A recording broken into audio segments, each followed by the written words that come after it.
Hey, what's up? Welcome back to Forgiven AF Podcast. This is a second chance podcast. We use this for marketing material for our mentorship program. Super excited to have you guys. I got a special guest on the show today, man. This is my editor. He does all of our editing for the show. What's up? My man, Joe Cline. Super excited to have him, man. I'm thankful that he's come and get us all set up, and he's always got my back and keeping this show running. This show would definitely not be going on if it wasn't for him. So I appreciate you. Super thankful for that. You want to just kind of go ahead and just kind of take over real quick and just kind of tell us, where you're from, kind of what your upbringing was like. Are you cool with that? Yeah. So started here. No, I started in Arkansas. I've been in Arkansas my whole life. Moved to Texas as for a full-time job as a video production guy, media manager for a church. And what was interesting is I've worked around like religious organizations and all different types of things for many years, starting at probably like 14 years old, and would work like almost what some people would consider full-time jobs and doing things. And there were always times that, churches came up, tried to hire, and I was like, nah, doesn't feel right. For some reason, new season of life, newly married, this one felt right. Maybe it's the fact that, okay, this is they're offering a raise. So anyways, moved. That didn't work out. Then I ended up doing what I knew to do best, which was making money. And at the time, the easiest way to make money was through video production and content creation, because I had just came from doing that full time. And because COVID happened and everyone needed to go online. Yeah, so I made which is interesting because a lot of people, COVID destroyed a lot of people's lives, killed others. And it was actually a blessing for me and my family because we flourished through COVID. Everyone needed to figure out how to go online really quickly. So I was always working, buying cameras, buying new gear, going to set up churches, businesses so that they could stream their services, gym, literally you name it. I was doing it. So I was busy.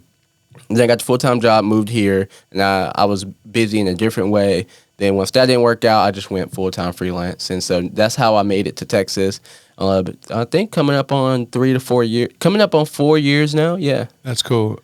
Yeah, because, everybody knows there's not a bunch of money to be made, working for a church, right? It's a nonprofit. They're not, you know what I mean? So it's not like you were going into that expecting for it to be some super lucrative career. And with your skills and talents, I definitely wasn't surprised at all that you decided to go off on your own because of how much money you can make and support your family when you're working independently like that, as opposed to working a 40-hour job for a salary, Yeah, and for me, it wasn't honestly like the money. It was more so like I want to see my family. I want to spend time with my family. And when you're working in a church or you're working for a church, and especially if you're not in a position to make your own decisions, you live for that church. You breathe for that church, typically. Yeah. And so I was the busiest I've ever been. If I had a kid, it would have been a terrible time for my kid. But you did just have a kid. Congratulations. Yeah. Thank you. A great looking little kid too, man. Dude, he's so cute. He is cute. I'm really excited for you guys. Yeah. So what do you kind of see going on for your future from here with Social Vibes? And I know you do a lot of stuff with coffee too. You do, you have a lot. You have so many different avenues and lanes that you go. What do you see going next?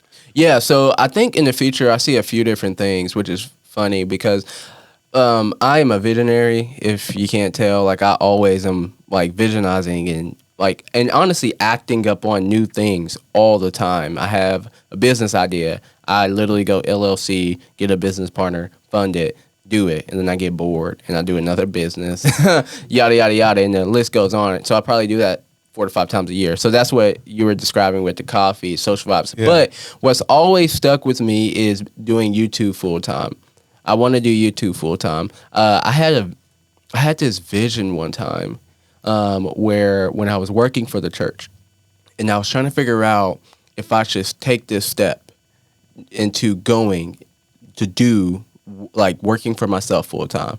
And it was, it was one of those, those are big decisions, especially when you're in a new state where you don't know anyone, you don't have any family, at all. These are big decisions to make. And so newly married. And so I was like, I don't know. And I had this vision where I was on a lake. I think it looked like Canada. I was on a lake in Canada. I was standing there. This is actually so crazy now that I'm thinking about it. This is crazy. I was standing on a dock in the winter looking out over a frozen lake, 6, 7 a.m., or whatever time it would be in the morning. And I was holding my son's hand that I didn't have yet. I didn't even know if my first kid would be a son. I was holding my son's hand, and we were looking out at the beauty of the lake. And I had my camera, like my vlogging camera in the other hand. And then I looked over my shoulder, and Lauren, my wife, was in the cabin with our daughter. That's who crazy. Was younger. And I mean, and honestly, in the dream, I can't remember if it was like more than one kid, more than two kids, but I know it was a daughter, and I know I was holding my son's hand. He was old enough to stand, and we could do that together, but she needed to take care of the daughter. And so what that dream meant to me in that moment is that if this is where I want to get to, which is, this sounds beautiful, this was peaceful, this was like, if I'm in another country and we're able to do stuff like this, like there's some type of financial security going on around this. Like, you know, you're not just traveling and being peaceful on a lake that's beautiful broke. Like that's, True. you know, that's not something. So that dream represented so many things to me. So then I was like, all right, I got to make this decision, or else I'm going to end up in this loop working for someone else, not being able to be fulfilled and take care of my family at the same time. Because I don't believe in working jobs that you don't want to work. I just don't believe life is too short. Do stuff you want to do. There are stepping stones along the way, right? If you got to go work at McDonald's so that you can then later reach get that to goal. the next step. Yeah. 100%. I mean, my life is a testimony of that. But in that moment, I was like, all right, like there's nothing stopping me from going. And dude, once I took that step, not only did the salary that, you know, the comfortable salary that I was making, not only did I make that, it went 60% over that. That's awesome. Let me ask you a couple questions real quick on what you just said. So you believe in the power and the visions behind dreams, right? Yes. Because that's a spiritual, I mean, that's biblical. Yeah, You know yeah. what I mean? So that's a biblical thing. That's pretty cool. Do you think when you were standing there, you had your son in one hand and you had your vlog camera in the other? Do you think that was kind of like a way in the dream of saying, hey, here's your legacy, here's your kids, but here's also how you're going to make your money? Oh, wow. You know, like holding the camera? Yeah. Like the camera had some sort of emphasis of like what the next step was going to be or how you were going to, your career would be. Like, hey, this is where you're going to be successful. I never thought about it like that, but that makes so much sense. I don't know. It just crossed my mind. Let me dive into your kids real quick. So tell me, what's the hardest thing about being a new dad? I think the first thing that came into mind is people thinking that I'm not or wouldn't be. I don't know how to explain that. And the reason why I say that is because whenever I'm young. Like I'm young. I'm a African American man. And so when people see me, I don't know if they just feel, I don't know, it's like they're excited. Yes, obviously they communicate their excitement, but it's also like they feel this sense of, I need to tell you what's coming. I need to tell you how, you know, to take care of this baby. Do you think it's a stereotype on, you know, absent black male fathers? Do you think that that's what they're saying? I really don't know. Or do you think maybe there's something inside from your past? If you dig into that, is there something in your past that makes you triggered by someone trying to give you just healthy advice? Are you thinking like, why are you telling me this? Like, I know, or is it like from growing up? Maybe can we dive into what was your relationship with your parents like growing up? Yeah. So my relationship with my parents, my father, whenever I was, let me see, I think 6 years old, it may be 4. My mom and dad have always been around, but my dad was absent for a little bit, not because he wanted to be. He had gotten arrested, went to prison on drug charges, like selling, what was he selling? Weed. And what was crazy about the story, I think I've told you this before, is that he was definitely like selling drugs. Like there was no question about that. People knew. But whenever the police came, they couldn't find it on him.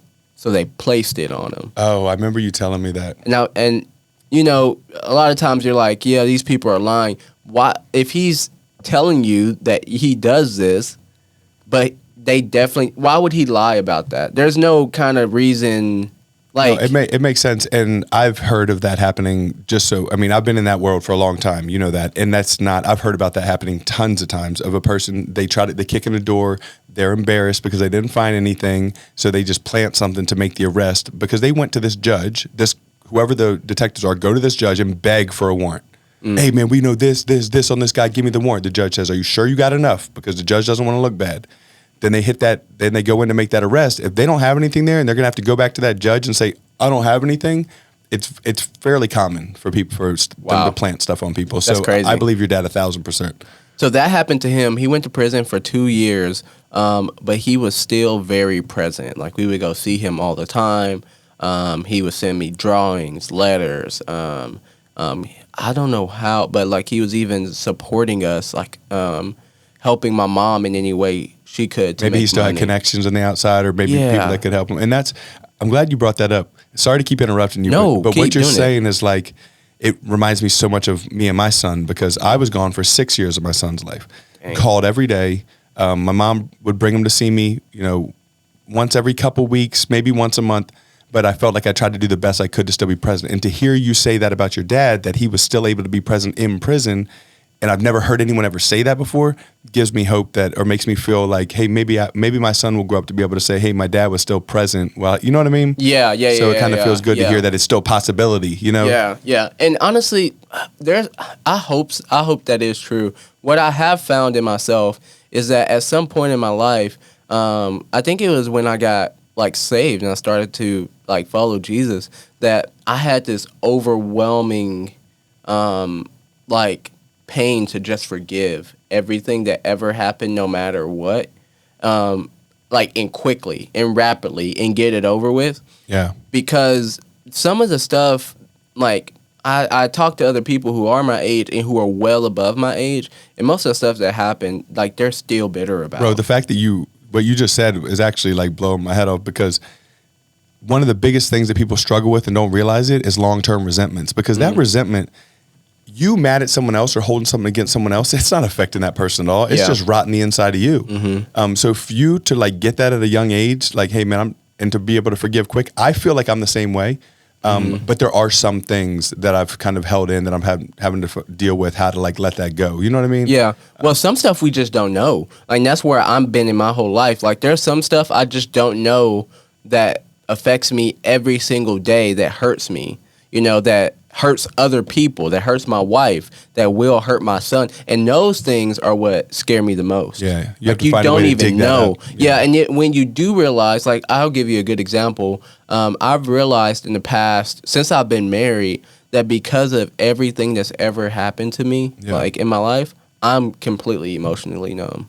Like, Really? Oh, yeah. Like, if you told me, this sounds terrible, but if you told me, like, I don't know, like someone very, very close to me died, I would be incredibly sad, but I'm not sure if I would cry immediately. Like, I'm just used to pain at this point. And I've had so much pain in my life, and I've also had so much success that also, if you told me I won $1 million.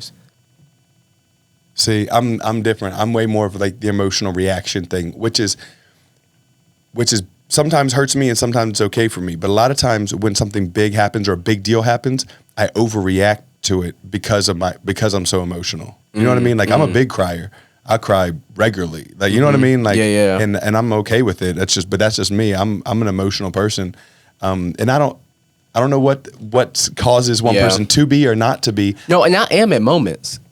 It But comes it's out. not your initial reaction. Moment.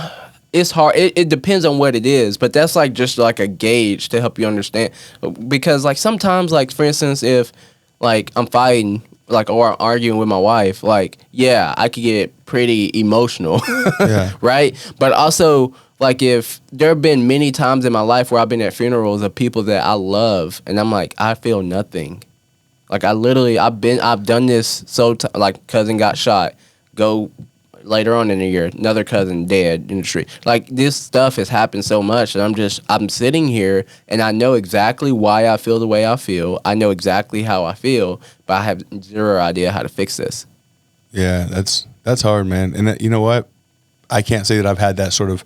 I haven't really lost many people close to me. I've been really blessed in that.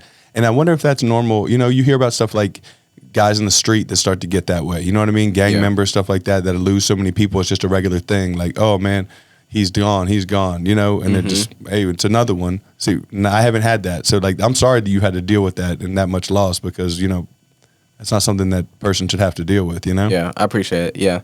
So it's like navigating little things like that from my past have been interesting, because you never know until you have a situation where you're emotionally aware and those things pop out, and you, instead of going with the natural reaction, you say, but why?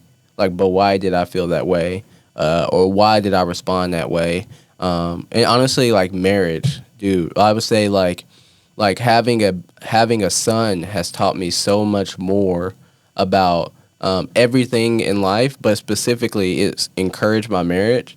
It's also taught me so much about my relationship with God as a son and father. Like, dude, I'm telling you, there are so many times where I've just sat with Asher in my hands and cried.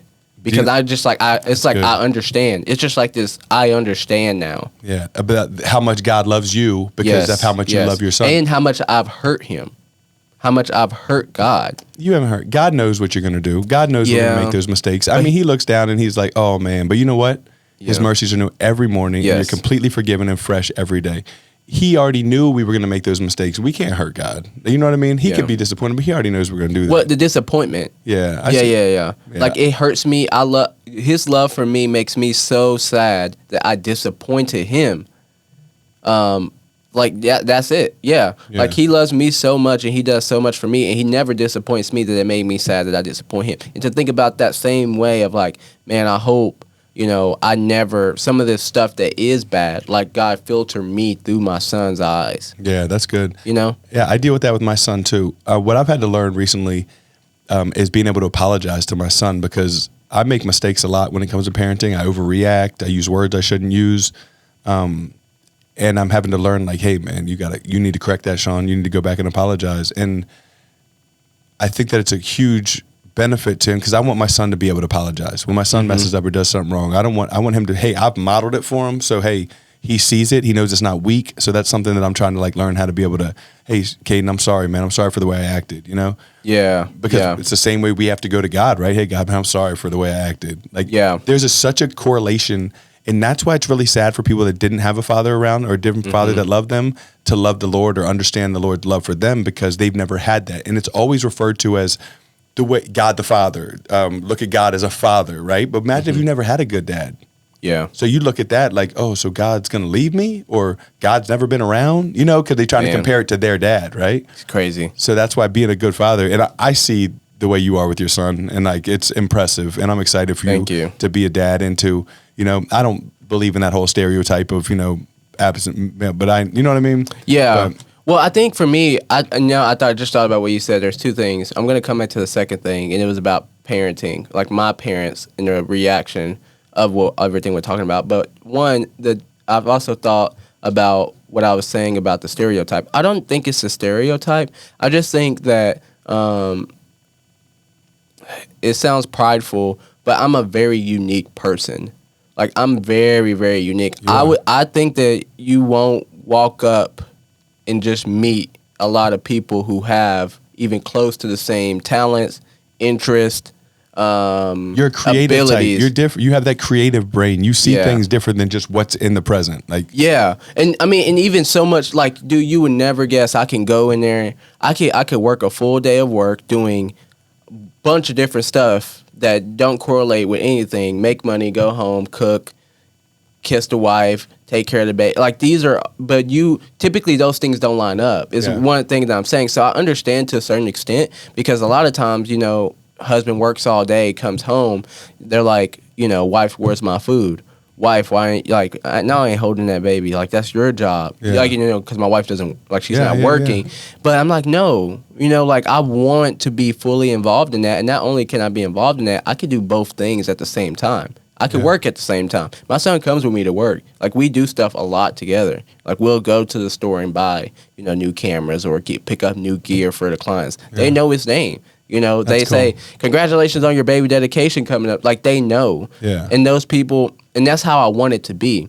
Because I don't really, and I'm kind of going a little bit far off than what I want to go back to in a second. But I don't really believe all the way in the idea of work separation. I believe in it all meshing together. Well, you have to keep in mind some people have no choice but the work separation. But what's cool, because you are that creative mind and you're so smart and you have so many different ways and talents to make money, you're able and blessed to be able to keep that combined. So for you in your situation, it's a huge blessing that you can keep, you know what I mean? Yes. That you can have that. Yeah. Some people that go to work at, 8, whatever, any place, they can't go to work at Walmart, stocking shelves and bring their kid with them. 100%. You know what I mean? So it's a cool blessing that you're able to do that. You know what I mean? Yeah, 100%. And it is a blessing. And like all the stuff I'm saying is a blessing. Yeah. Like, because whenever like my family and I myself noticed that I had gifts that were beyond anything that I could develop at 6 years old. That's not me. That's God. Definitely God. Like that. So I can't claim that. Now, I can say that me taking those gifts and stewarding them and like exploring them, like is a gift from like is yes, that's on me, but also really a lot on my parents too, which is perfect segue. Yep. Because they allowed me to explore those different gifts, those different talents. They allowed me to go out, buy, and sell on Facebook Marketplace at 12. Like they allowed me to do all these things, allowed me to have my own phone if I paid the bill. Yep. So basically, let me interject because I love what you're saying. So God gave you these gifts, right? Yeah. And then your parents helped you steward these gifts and how to explore them and gave you the opportunity to turn these blessings into something even more special. Yeah, and I would say, I don't know, it was more like they allowed. I don't know if they like were very hands-on on helping, like the sports stuff, but like I'm not making money from sports. Yeah. But, or like school academics, but it was more like they were like, yes. And then when I did need help, whether it's like I'm going on a school trip and doing video for the school, they're not paying me or whatever. Like they would say yes, and not only that, they would give me money for the trip, to eat, whatever. So it was a little bit, it was like more of enabling me and allowing me to do those different things. But all that being said, like obviously there's a lot of different things. Like when you said you apologized to your son, like that's something that my parents have never really, they've been terrible at that. Like there's stuff that like I would get in trouble for as a kid. I mean, all the way through. Like I'm literally talking from the moment I left, like to this day, all the way from like whenever I was in elementary, but definitely in between. I can remember specific moments where I would get in trouble for something that they were completely wrong about. And they were looking at me with wrong eyes. Like they were with thinking that I had bad intentions about a lot of different things. And I would prove it to them in the conversation of me getting in trouble. And it was clear that they were wrong, but they never said I was sorry. They would just kind of stand on, well, it is what it is type thing. And It's that old school generation of, you don't talk back. It's yes, ma'am, no, ma'am. Like you don't have a say so. And like you would never, and if you think about what I'm saying, it makes a lot of sense. Like a lot of the older generation, they never, like you would, boy, you better wish you got even like let go from getting whooping even if the parents were wrong. Yeah. Like so you're never going to hear I'm a sorry, for something. Now, since then, like I have heard it a few times, but it's still not the like what you would describe as. It's not like a normal interaction in y'all's relationship to come back and apologize for something. Yeah, I wouldn't say so. Yeah. It's more of like, and if it is, it's more of like someone got offended first and they expressed how offended they were, and now they're coming back to apologize for that. Rather than like, for instance, if I say, Shawn, if I come to you and you're like, act like you're my dad, Shawn, you offended me. Like what you said hurt me about this. It's not like I'm sorry then. It's not the immediate. It's like well. I'm sorry that it hurt your feelings. Not I'm sorry for what happened. I'm sorry about how it. It's not even I'm sorry at all. It's like a F you almost like no. Deal with it. Yeah. And then later it's like well I'm sorry this could have been handled better. Like but in the moment it gets worse before it gets better. And so I also want to make sure that sometimes it's me having to come back after making, you know what I mean, and apologizing. Yeah. It's not necessarily in the moment that I apologize. Sometimes it's a couple of days later. Yeah. Just the other day it happened. We were driving home from school, and the fact that my son was listening to a Mike Todd message, And he says, Dad, in this Mike Todd message, and I'm so proud that he listens to sermons, you know what I mean? Yeah. But he's like, Dad, this Mike Todd message, it talks about how like people, a lot of times we make little smart aleck comments to what someone says to us. So someone like says something to us and they stumble their words, we like mimic them back, or you know what I mean? Like just little things that we do to make fun of people when we're speaking. And he goes, Dad, you do that a lot. Like, and I was like, look who's talking. You do that a lot, Caden. What are you talking about? You know what I mean? And he wasn't being hurtful, and he does do that a lot, but he wasn't being mean. He was just kind of happy that he had gotten something out of that message, and he was kind of sharing with me what he got, and he, you know, and being open with me what he said. I had to come back to him the next day and say, hey man, like I reacted totally wrong when you brought up what was going on in that message and what you heard in that message, because I had just done that to him. He said something, I made fun of him, and that's when he came with that. You know, he's like, Dad, you do that. You just made fun, you know, and I should have been able to take it. You know, I should have been like, you know what, buddy, you're right. I'm sorry for, you know, I'm sorry. I shouldn't do that. It's something I'm going to work on. But I didn't. I got prideful, and I was like, what do you mean you do that, bro? Like, and I came at him, you know? And dude, those things, like even you saying that now, I can see so much of myself doing the same thing, reacting to those moments when, like God's using these individuals who are so close to you to sharpen you. Yeah. That tension hurts. That's great. I'm even glad you said that. You're right. It does hurt. But it also, like, even sitting, like, thinking to myself now, having an experience like that, which it probably will happen, it literally breaks my heart to think, like, dang, man, like, that could be me, and I never want to not allow God to use my son to sharpen me. It's so good. And you know what? My worst one is my wife. Yeah. My wife. I could take advice from somebody who doesn't care about me at all. And then there's my wife, who I know loves me and I know wants the best for me. And she says something to me and I get defensive. I overreact. I get mad back at her, or I start saying something disrespectful to her about what she does. You know what I mean? Like keeping score. Well, well, you do this. Yeah, 100%. Like, what am I doing? Like, I need to learn how to just accept what she's saying, you know that she's coming from a place of love. But it's sometimes like, and she's going to hear this and she's going to love it, but whatever, it's true. Sometimes, like even the text messages, when she'll send me a text message, it could be all out of love, and I read them in like an angry way, like she's being mean, or like she's angry. Yeah, I don't know why that is. I read the tone of my wife's text message like she's judging me, or she'll be like, hey, where are you? And she's like, where are you? Because she's excited and she's like hoping I'm going to be home soon. And I'm reading it like, where are you? Why are you not home? Yep, that's like, me. That's me. What am I doing? I don't know why that is. That's an actual thing, and I don't know why. And honestly, I think it has something to do with proximity to each other. Because like you would never, like I've thought about this so many times. If my work colleague or even my best friend asked me that same question the same exact way, I would not get offensive. I'm like, yo, I'm at the gym chilling. What are you doing? But she does it, and I'm like, what do you mean? Why? I don't know why that is. I really don't know why. It's a pride thing. And so here's my thing. Anytime I ever in my life got in a relationship, like on a serious level of relationship, my mind sometimes turns to this me versus them in a weird sort of like unhealthy way. And I don't know if it's because I don't like to be controlled, or I don't like to feel like that I have to be not controlled, but like accountable to somebody. You know what I mean? Authority. It's like now this woman has authority over my life. You know what I mean? And it could be a good, healthy marriage authority.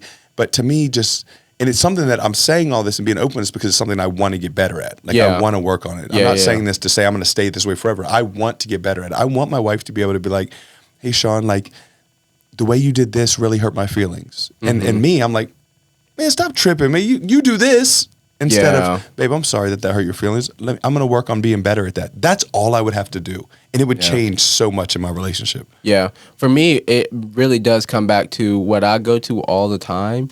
Is almost doing the same thing you say you did with your son in the car. Is like where, like she will say something and I immediately know she's right. I immediately know she's right.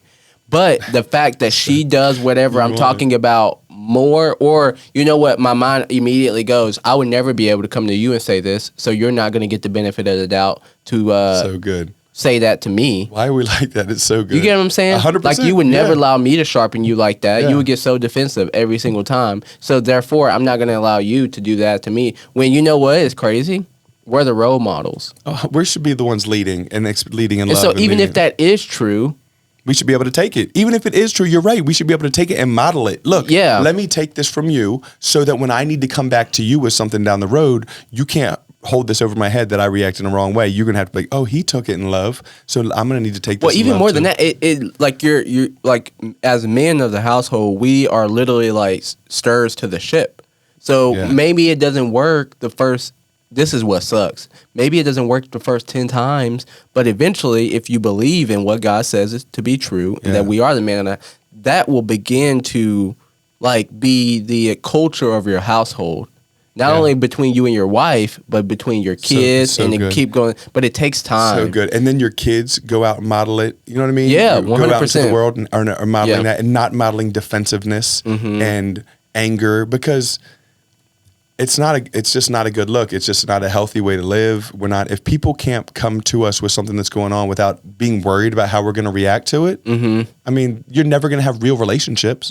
Because people are not going to want to tell you the truth, so they're just going to go through sugarcoating it or whatever, just be like, I'd rather just not even deal with him than worry about him overreacting. You know? So I think that's really good, and I'm glad you got us into that. Now, let me steer the ship real quick. Let me know what's next for Joe Cline. What do you see next career-wise? Yeah, for sure.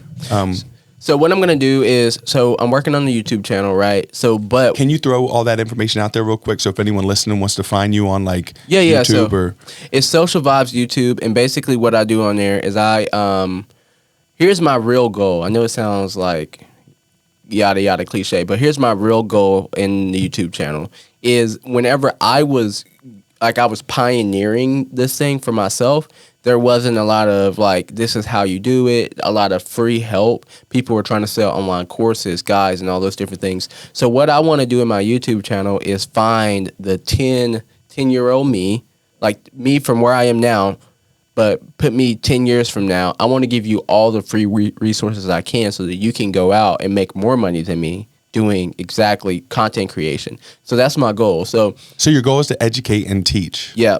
And so that comes out in the form of tutorials. That comes out in the form of like, hey, I'm going to show you the best camera that's affordable and how you can get the same quality as this $10,000 camera for only $1,000. Yeah. I'm going to show you all of these little things. I'm going to walk you through step to step, end to end, completely for free. Give you free download resources to my website, all those different things, because I want to be able to help someone like myself make money like now, like because you can, and not have to live a life where you're working jobs over and over. Because at this point in life, content is everyone needs content to where even if you're mediocre, you could probably make a full-time living from it. That's what I believe. Yeah. Like if you knew how to make money doing it, and you knew how much you could charge. There's some people out there right now who just need to hear how much I make to be able to want to be interested into to even know that that's possible. There are people out there who are making like it's called like a landing page video. Like there are people out there who all the time are making them for like, $250, $500. They don't even know what they could be charging that for. You could charge $5,000 for that, and we do that all the time. Yeah. That's every. I know there's companies. Easy. I think that what I think is really cool that you do, that your company does, is a company can hire you guys. You'll go out there for X amount of days, let's say 2 weeks, and you'll actually make them all their content for the entire year and set them up for it, right? Yeah. I think that's an awesome thing that you do. So we call that the 1 year stack, and we actually do a 3-month stack. Now what we're doing is we've kind of, funny enough, stop the 1 year stack, because what we want to do is, again, my thing is I don't need your money. Like, I know I'm not rich, but I know there's so much more money, and I know exactly where to get it. And if you need your money for your business to grow, which you do, don't give it all to me. So give it to me for now to pay for my time. So that's what we do. Come out. We're going to shoot 3 months for you, but then we're going to take a whole nother day and train your entire team and build out a studio for you. How to make their own. So that you can make it your own. And now we're just editing for you. And then eventually, if you just want to drop us from editing and you want to do everything in-house, that's great. I want to see businesses doing all this in-house instead of hiring someone like me. So if someone has a company and is interested in bringing you guys out to come do something like that, to make content for 3 months or whatever, how would they reach out to you? Yeah, they could just hit me up through socials. So it's Social Vibes Video everywhere on social media. The company you're specifically talking about is VidLaunch. If you want anything else, we have like I have 2 to 3 other companies that can pretty much handle any type of video work you need, whether it's a Netflix documentary, which done quite a bit of that. Just edited a trailer, like literally a Hollywood movie trailer. We do stuff like that. We can even do just local commercials, whether you're, heating and air company, or you are trying to even think, chiropractor. Like, we'll come out, make videos one time for your website. Some people aren't ready. A lot of people aren't ready to make that big jump and spend, $10K or $20K, $35K, and have us come out and do all that for you. So what we do is we just offer everything that we would do in that as a one-time. So, like, we'll come out and make a video for your website as a one-time purchase. We'll come out and make just 10 social media reels for you a month, and we have a price for that. So, yeah, they can reach out to me through socials. And so Instagram, Facebook, YouTube, it's all Social Vibes? Yeah, Social Vibes Video. I'm everywhere. Cool. LinkedIn, Threads, all the different things. One last thing before I let you go that's really important to me that we ask everyone on this show is, what is one piece of advice, or two, but you could think about it for a second, that you would give to yourself at 16 years old, or to a young man right now at 16 years old that might be kind of like not sure what he wants to do with his life, maybe just kind of lost, or just needs some sort of advice from someone who's successful and has kind of been there and done it? Do you know what that would be? Yeah, 2 things. One, learn. Learning is, if you can love to learn, you will conquer the world. Like, cause there's so much information out there nowadays. All you have to do is collect it and learn it. 2, don't burn bridges and make more connections. That's such good advice. Whether it's with your family, you're gonna need them one day.